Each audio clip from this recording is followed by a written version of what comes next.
Hello, hello, ladies and gentle people. I am Day 9, and this is not about me today. It is about the After Hours Gaming League. That is correct. You are not watching a Day 9 daily. You are instead watching the 8 top tech companies duke it out for a chance to donate $5,000 of my money to the charity of their choice. Let's take a look at the standings before going into anything else. In the After Hours Gaming League, we do see that Microsoft, after the first 5 weeks of action, is tearing it up, indestructible, seemingly undefeatable, despite being pushed to the brink in the previous week by Twitter, barely winning 3-2.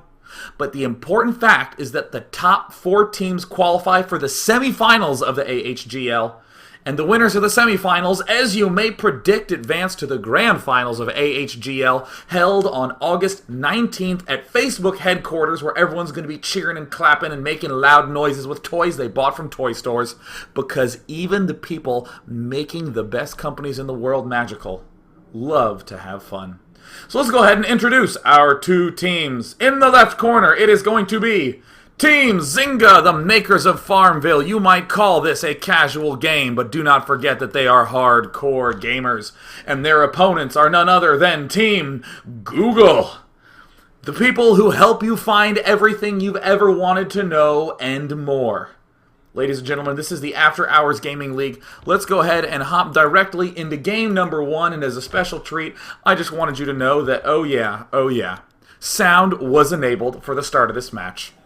In the top right, we have Jules. Jules, he is the Zynga Toss, as you will note by the fact that he is plugging Cityville. The Zynga Toss, he is easy to remember because of the fact that his teammates predominantly do play Zerg, thereby making my job easier as the Zynga Zerg. And here we have Hello World from Team Google saying, I don't play Cityville. He just provides the algorithm that will help you find it. So Jules, turn that frown upside down and try to kill your opponent as quickly as possible. So here comes down the first pylon from Jules at the front of his base. Now sending it out, it is going to be a Zerg vs Protoss on Shakura's Plateau. And as we see him scouting through the center of the map, it looks like Jules, oh, I use Bing, so there. Uh-oh, looks like trying to create some sort of tension, trying to bring the mental state of Hello World down. And IE6, oh my goodness.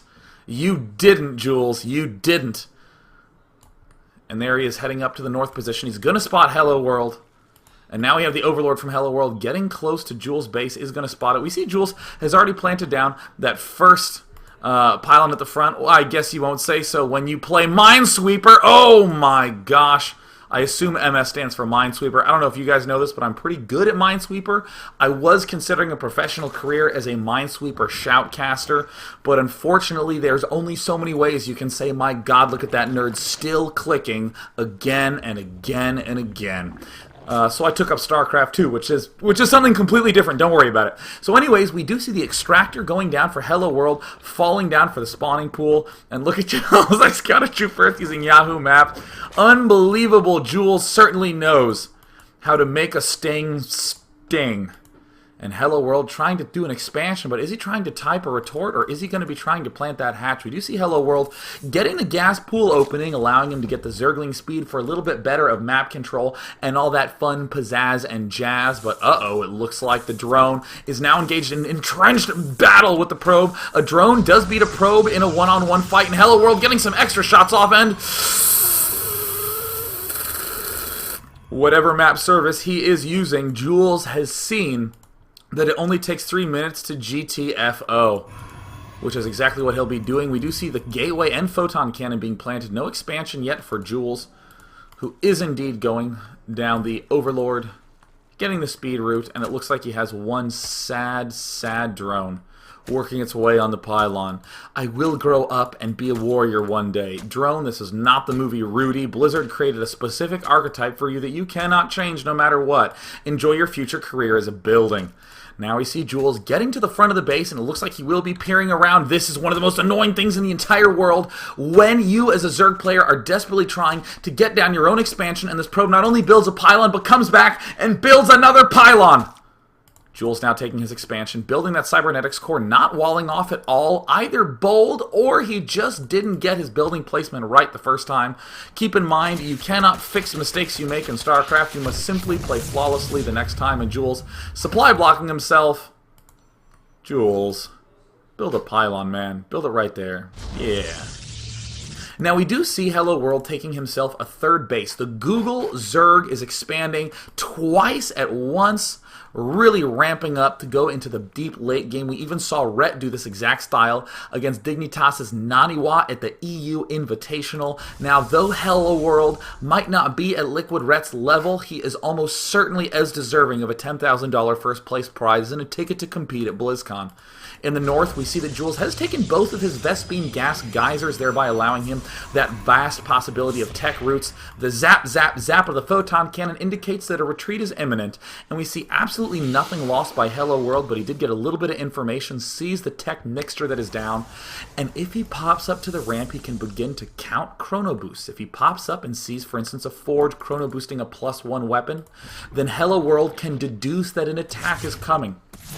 And Jules, on the other hand, walks a probe right into Hello World's base, sees everything that's going on, and can deduce his total knowledge. And the Zerglings do return with the swiftness of their speed, take down the probe, and will head back to the front safely. Meanwhile, at this expansion, we see Jules continuing to add on probes, chrono boosting away, and this I really think is becoming the more modern way to play PvZ, instead favoring chrono boost on workers rather than something like the warp gate research or very, very fast void rays, etc. And Hello World now starting to rack up that drone count. 30 to 28 per expectation. The Zerg player will vastly exceed the Zynga tosses pro production just due to the fact that Google uses their overwhelming algorithms to hit D a bunch of times, thereby producing maximum number of drones. Go Google algorithms. D, D, D, D, D, D, D, D, D, D, D. R for a Roach Warren. And for an Evolution Chamber, a very common timing, throwing down the Roach Warren and Evo Chamber simultaneously.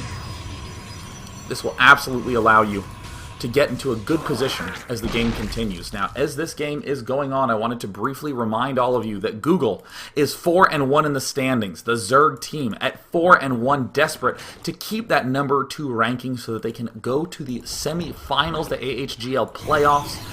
Jules from Team Zynga at 3-2, barely in the top 4. If Zynga can take a win in this series, that will secure them a spot in the top 4, almost guaranteed going into the finals. And ladies and gentlemen, what do we have? Is it TT1 Junior? It just might be. The Zynga toss is going for a 6 warp gate push. Gigantic aggression at the outset of the game, making sure to bring maximum noise to the face of the Google Zerg. And here is the push moving out. A small force, but we see a lot of stalkers continuing to reinforce. Hello World has planted. Oh no! Spore crawlers! He incorrectly read the situation, thought that there might be some sort of air tech coming, thought that there might be some sort of delay DT en route, but no, Jules. The noise bringer has brought his largest axe and is swinging it wildly. And axes apparently can shoot up. So now it looks like Hello World in a little bit of a panic mode, planting as many spine crawlers as we can. The layer has just finished, and it looks like Hello World caught completely off guard by the 6 warp gate push of Jules. The Zynga toss now taking down the Overlord. For any of you who do like Farmville or Cityville or any associated projects, oh, the cheers, the roar that I can hear all the way from the chat window on my left monitor. And Jules taking down the Queen, unleashing a torrential assault on the Google Zergs.